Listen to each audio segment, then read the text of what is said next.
6 months ago, I stepped into retirement. Now, I'd love to tell you it was a perfectly planned transition, but the truth is, it just kind of happened. So in this video, I'm giving myself a 6-month report card where I'll share with you 6 key takeouts and insights I've learned about retirement so far, the surprises, the positives, and what's really changed. And I'm sharing this with you because hopefully it can assist those of you that are in the planning phase of retirement, together with those of you sitting on the fence wanting to take the plunge, but are just not sure what it may look like. And after sharing my 6 key takeouts, I'll reveal what the part 2 installment of this 6-month retirement series is about, so be sure to keep watching. Now let's get into it.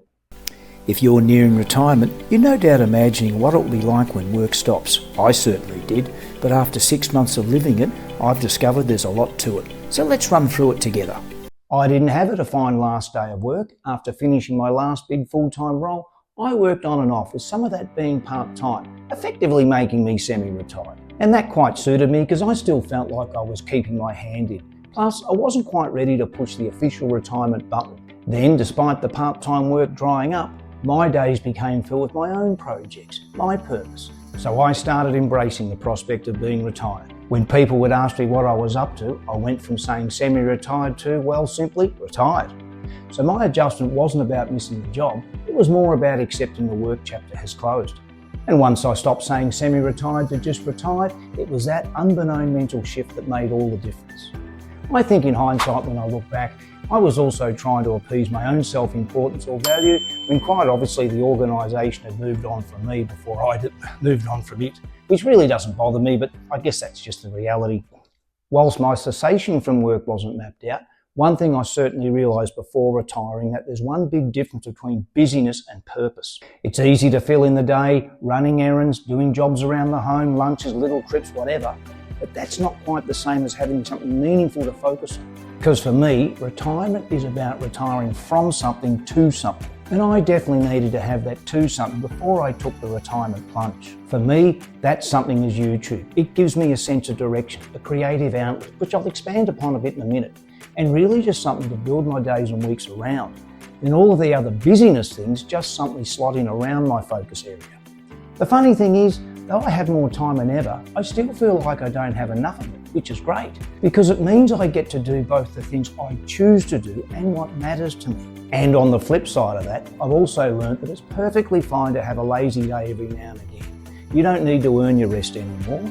So in summary, I'm really rapt how things are falling into place on this front, because retirement for me has been exactly what I'd hoped for, and that's happy and fulfilling days. This is something that's a big one for many people. But having worked the last couple of years remotely and being part of a small team, I had no issues around the sense of connection with colleagues. By virtue of taking a 6-month sabbatical in the lead-up years, I'd already had a taste of retirement. So that experience helped me ease into it somewhat. I'm also lucky that I've got a few friends who are already retired, so it helps having people around for daytime catch-ups, as well as just effectively having peers in the same boat as you. And when it comes to the lost identity thing, honestly, I never placed a huge importance on my professional identity, because at the end of the day, I was working for a boss. And my view was that any identity I had was theirs anyway. Now, my identity is my own.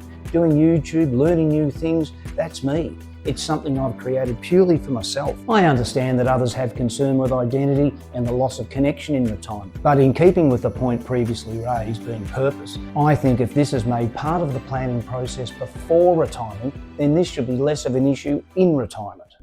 Look, this is a big one, and even though I technically have more time now, I value it way more, and I hate wasting it. Time and health go hand in hand, because you can't get either of them back once they're gone. When I was working, I'd trudge my way through Mondays, looking to get to Wednesday, hump day as I called it, as best I could, only so I could start to focus on Friday. In other words, I was wishing time away as fast as possible, which is not healthy. So I can tell you now that that mindset has completely vanished. Because when you're working, your life revolves around your job. Of course you get paid for it, but despite that, working is very selfish with your time. Retirement, on the other hand, gives you the opportunity to flip things around, where you get to use your time for your priorities and live life on your terms. And you can only truly appreciate that when you're retired. And what's definitely changed in retirement is that I have most certainly stopped counting my days and focus more around making my days count. And one last bit on health. We all know it can change in an instant, so I'm determined to make the most of my time while I've got both working in my favour. This for me has been the biggest surprise element of retirement. And as I just mentioned, having the time to do what you want to do in retirement is amazing. So is finally being able to learn the things just for you. Think about it. Most of the learning you do during your working life is for someone else's benefit. Since retiring, I've been learning about YouTube, IT, AI, and even just consuming ideas and information through podcasts and social media. And I feel more curious than I have in years. And I genuinely feel that retirement isn't about slowing down, but rather it's about opening new doors. Honestly, I think I've learnt more in these 6 months than I did in the whole year before I stopped working. Before, I'd get spooked at the thought of having to learn something new, as it was just confronting and at times overwhelming and definitely out of my comfort zone. But now I tackle things with enthusiasm, and I honestly feel that my general confidence has increased. I've saved this one for last because I think it ties everything together really nicely. Following on from what I just conveyed to you in the 5 previous points, together with the energy in which I've delivered it, I think it's pretty obvious that life's changed for me. And that's because retirement gives you a completely new perspective on time, energy, on life itself.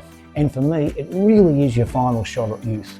I could have kept working, there was another job on offer for me, but I'm glad I had the foresight to turn it down, because there's no way I would have brought to it the same energy and enthusiasm that I have now. And look, as I said earlier, I'm very humbled to be in the position I'm in, and I don't take that for granted for a second. Every morning I take a minute to reflect on how lucky I am to be in this situation. So if you're close to retirement or you're sitting on the fence, I do encourage you not to wait too long, because from my experience, you won't regret starting retirement sooner, because it really and truly is life-changing.